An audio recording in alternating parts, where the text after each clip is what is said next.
आज हम लोग जो है अपना बीकानेर का जो हम राठौर वंश कर रहे थे उसका अगला वंश करेंगे।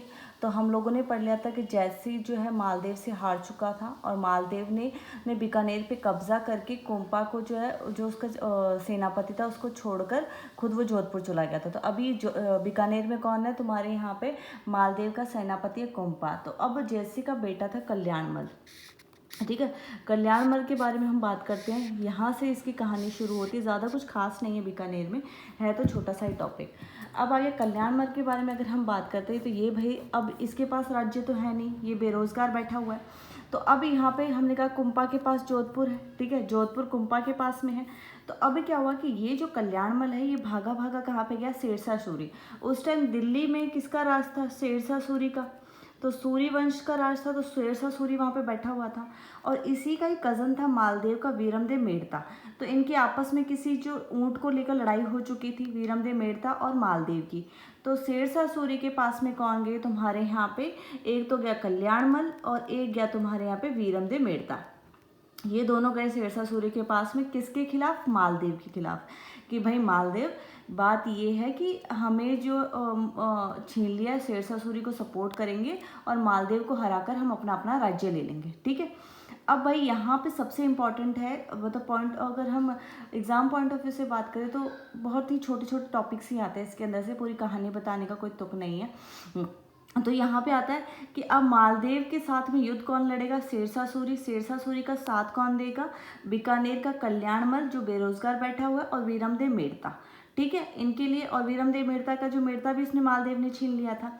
तो अब हम बात करते हैं, अब युद्ध होता है गिरी सुमेल का युद्ध। बहुत इंपॉर्टेंट युद्ध है, हिस्ट्री का इतिहास यही है कि अगर इसमें मालदेव जीत जाता ना तो ये जो सूरी वंश है, दिल्ली सल्तनत है, वहीं ख़त्म हो जाती। जैसे हमने कहा ना कि खानवा का युद्ध, अगर सांगा जीत जाता तो बाबर मुगल साम्राज्य कभी नहीं आता, वैसी बात है। तो गिरी सुमेल युद्ध भी कहते थे इसको, जेतारण का युद्ध भी कहते थे। जेतारण जगह पूछते एग्जाम के अंदर कहाँ पे है, तो वही वो पाली के अंदर है। और ये जेतारण कैसे, जेता और कुम्पा। जेता कुम्पा कौन है भाई, सेनापति हैं हमारे मालदेव के, ठीक है। अच्छा, मेन अब युद्ध की बात चलती है। मालदेव खुद नहीं लड़ा इस युद्ध में, मालदेव खुद नहीं लड़ा इस युद्ध के अंदर। कौन लड़े, उसके दो सेनापति थे, जेता और कुम्पा। और अपने ऊपर जो कलंक लगा हुआ था देशद्रोही का, वो जो तुम्हारे यहाँ पे बेट्रायल का जो कलंक लगा था उसको धोने के लिए जेता और कुम्पा लड़े थे, ठीक है। गिरी सुमेल का युद्ध हुआ था, ठीक है, 1544 के अंदर। जेतारण पाली के अंदर, जेतारण क्योंकि जेता के नाम से जेतारण पड़ा है, ठीक है। और कौन कौन इसके थे, शेरशाह सूरी दिल्ली सल्तनत से, बीकानेर का राजा कल्याणमल और वीरमदेव मेड़ता जो मेड़ता का राजा था, ठीक है। ये तीनों लड़ते हैं। जीतता कौन है, ये शेरशाह सूरी वाली सेना मतलब हारते हारते जीती है ये। अगर इसमें मालदेव के साथ में एक हुआ क्या था कि जो शेरशाह सूरी ने अपना ऐसा चक्रव्यूह रचाया था कि भाई इसके अंदर क्या हो कि ऐसा लगे कि जेता और कुम्पा जो है उन्होंने वो जाके मिल गए शेरशाह सूरी के साथ में। तो मालदेव को ऐसा लगा कि अच्छा, एक तो जेता ने अपना ही एरिया चुना और ये जाके शेरशाह सूरी के साथ में मिल गया, मतलब ये मुझे मरवाएगा और मरवा के जोधपुर पे बैठेगा। तो ऐसा इनके क्या थे कि इन लोगों ने पहले जितने भी युद्ध जीते वो छल कपट से जीते थे। हमने देखा था खानवा के युद्ध में भी यही हुआ था, ठीक है। हमने आमेर वाले जितने भी युद्ध देखे हैं उसके अंदर भी यही हुआ था। तो ये चीज़ यहाँ पे हुई थी कि जेता और कुम्पा को फिर यहाँ पे अपने ऊपर जो आरोप लगे उनको धोने के लिए जेता और कुम्पा इस युद्ध में शहीद हो चुके थे, ठीक है। और यहाँ का एक डायलॉग बड़ा इंपॉर्टेंट है, इसमें आरपीएससी पूछ लेती है कि एक मुट्ठी बाजरे के लिए मैं आज दिल्ली की बादशाहत खो देता, किसने कहा था। भाई जोधपुर में क्या होता है, मारवाड़ में एक मुट्ठी बाजरा ही तो होता है, बाजरा के लिए फेमस है वो मारवाड़। तो वहाँ पे इसने बोला कि अगर बहुत, मैंने कहा ना कि हारते हारते जीते हैं ये लोग। तो यहाँ पे जो शेरशाह सूरी की जो पूरी सेना थी वो हारने वाली थी। जेता और कुम्पा ने मतलब इतना अच्छा उन लोगों का सामना किया ना कि मान लो कि धोखे से ही मरे थे वो, लेकिन उनकी जो वीरता की अगर गाथा हम आज भी गाए ना तो ये युद्ध वो जीतने ही वाले थे, लेकिन शेरशाह सूरी ने अपना गेम खेल के उसको हराया था। तो ये लाइन बहुत इंपॉर्टेंट है कि किसने कहा था कि एक मुट्ठी बाजरे के लिए आज मैं दिल्ली तक खो देता, मेरा खुद का ताज चला जाता। तो शेरशाह सूरी ने कहा था। ये बहुत इंपॉर्टेंट लाइन है, पूछते ही पूछते हैं भाई, बहुत इंपॉर्टेंट लाइन है। ये ऐसे ही आती है आरपीएससी के अंदर, यूपीएससी जैसा पैटर्न नहीं होता इसका। अच्छा, मिल गया जी। कल मालदेव तो चला गया था अपना जोधपुर, जेता कुम्पा शहीद हो गए थे, ठीक है, क्योंकि मालदेव लड़ाई नहीं था युद्ध में। अब आता है अब कल्याणमल को अपना बीकानेर मिल गया।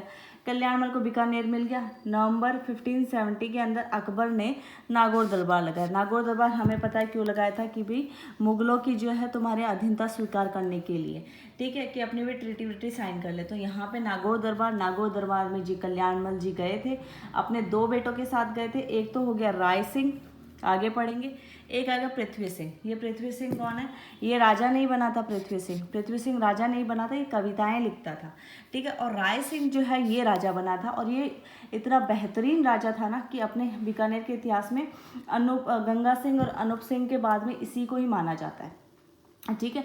गंगा सिंह तो हमें पता है कि वो तो ऑल वर्ल्ड फेमस ही रहे हैं। अब आता है राय सिंह। राय सिंह के बारे में अगर हम बात करें तो इसका कार्यकाल पूछते हैं भाई कि इसका कार्यकाल कब तक रहा है, तो 1574 से 1612 तक रहा है, इसका कार्यकाल पूछते हैं। राय सिंह का कार्यकाल कब से रहा है तुम्हारा? 1574 से 1612 तक। इसको छोटी छोटी देखो बातें क्या इसके अंदर।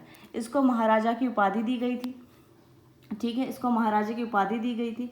जोधपुर का एडमिनिस्ट्रेशन, जोधपुर का जो शासन इसने संभाला था 3 साल के लिए।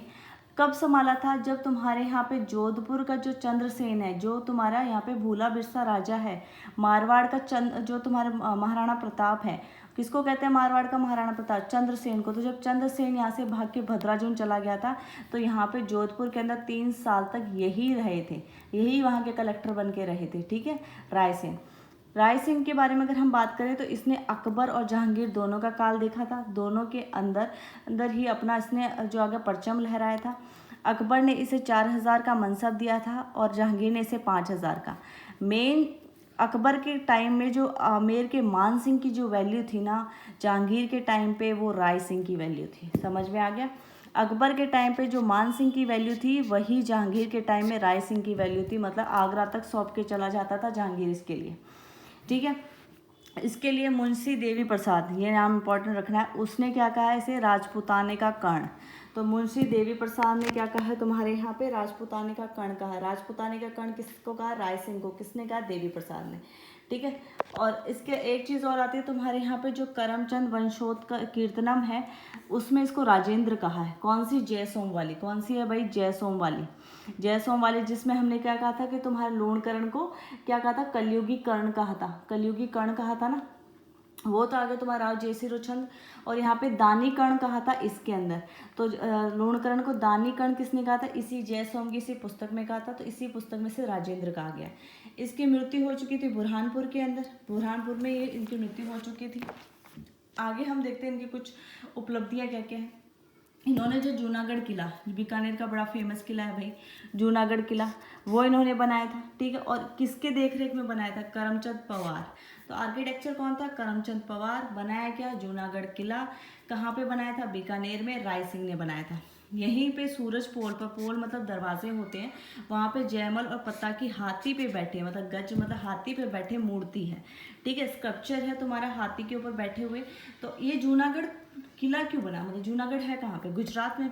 तो भाई गुजरात का जो एडमिनिस्ट्रेटिव रहा है, तो भी ये जब गुजरात में वहाँ पे जूनागढ़ एरिया में जब काम करता था, वहाँ का जब प्रशासन रहा, वहाँ का जब कलेक्टर रहा ना ये, तो जब वापस ये अपने एरिया में आया बीकानेर, तो इसने क्या कहा, वही जूनागढ़ की यादें रह गई थी, तो वहाँ पे इसने जूनागढ़ का किला के नाम से जूनागढ़ किला बना दिया था, ठीक है। वहीं पर इसकी जूनागढ़ में जूनागढ़ प्रशस्ति लिखी हुई है, या फिर राय सिंह प्रशस्ति भी हम कह देते हैं।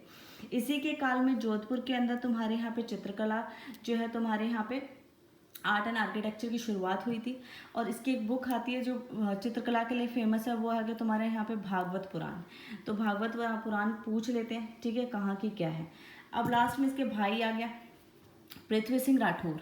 तो पृथ्वी सिंह राठौर के बारे में अगर हम बात करते हैं, पृथ्वी सिंह राठौर कोई राजा नहीं था, ये कविताएं लिखता था, और ये कहाँ पे?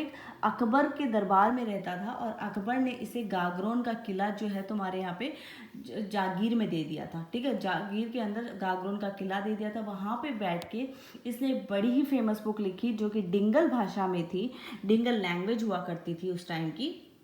तो डिंगल लैंग्वेज थी, वो थी वेली किशनरी रुक्मणी। ये बुक थी वेली किशनरी रुक्मणी, ये की पुस्तक उसने डिंगल लैंग्वेज में लिखी थी।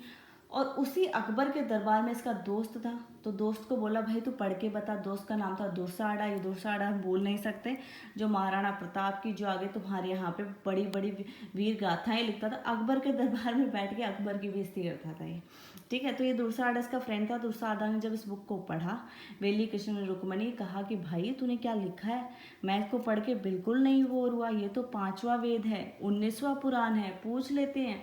वेली कृष्ण रुक्मणी को 5वां वेद और 19वां पुराण किसने कहा? दुर्साड़ा ने कहा है। जेम्स टॉड ने इस बुक को जब पढ़ा तब क्या कहा? भाई इसमें 1000 घोड़ों की ताकत है। जेम्स टॉड ने क्या कहा? भाई इसमें 1000 घोड़ों की ताकत है। एलपी टेसिटोरी ने क्या, इससे डिंगल का हीरोज का बुक को नहीं, पृथ्वी सिंह राठौर को, ठीक है। इसके बाद इसकी आगरा के अंदर मृत्यु हो जाती है, आगरा में मृत्यु हो जाती है। अब क्या होता है, ये राजा नहीं था, इसका इतना ही है, बुक पूछ लेते हैं, बहुत इंपॉर्टेंट है। अब आ गया तुम्हारे यहाँ पर किस भाषा में, ये भी पूछ लेते हो, डिंगल डिंगल डिंगल, ठीक है। अब आता राय सिंह का बेटा था दलपत सिंह, तो पूछ लेते कि किसने राय सिंह के खिलाफ विद्रोह किया था, तो दलपत सिंह ने किया था, और दलपत सिंह को उसने भटनेर के किले में जाके बंद कर दिया था। जहांगीर ने फिर इसे हटाया और राजा बनाया सूर सिंह को, ठीक है। अब बहुत छोटे छोटे राजा के बारे में, सूर सिंह का क्या है क्या नहीं है, तो अब हम बात करते हैं सूर सिंह के बारे में। सूर सिंह के बारे में इंपॉर्टेंट एक चीज़ है कि इसने करनी माता जो मंदिर है उसको रिन्यू करवाया था, ठीक है, करनी माता के मंदिर को देशनोक में। और इसने क्या किया, जैसलमेर से मैरिटल रिलेशंस बंद कर दिए। इसने कहा हम जैसलमेर के यहाँ अपनी बेटी को नहीं ब्याहेंगे, मतलब हम कोई रिश्ता नहीं रखेंगे, ना इधर से उधर शादियाँ होंगी, मतलब बेसिकली हम अपनी बीकानेर की कोई भी बेटी जैसलमेर के वहाँ रिश्ता नहीं होगा उनका। और ये प्रथा आज भी चलती आ रही। हुआ क्या था, इसकी भतीजी थी, तो हाँ सूर सिंह की, तो वो जैसलमेर के अंदर उनकी शादी हुई थी, तो उनके जो बेटे को वहाँ के शासक मार रहे थे, और जब उसे पता चला ये जो जा रहा था अपनी भतीजी के बच्चे को बचाने के लिए, उसी बीच में से इन्फॉर्मेशन मिलती है कि जैसलमेर के राजाओं ने उसके बेटे को मार दिया। उसके बाद से उन्होंने यही कसम खाई, आज तक अभी तक मतलब परंपरा चलती आई। तो सुनने में आया, तो मैं तो हूँ नहीं बीकानेर से, तो मुझे पता नहीं। इसके बाद बनता है कर्ण सिंह।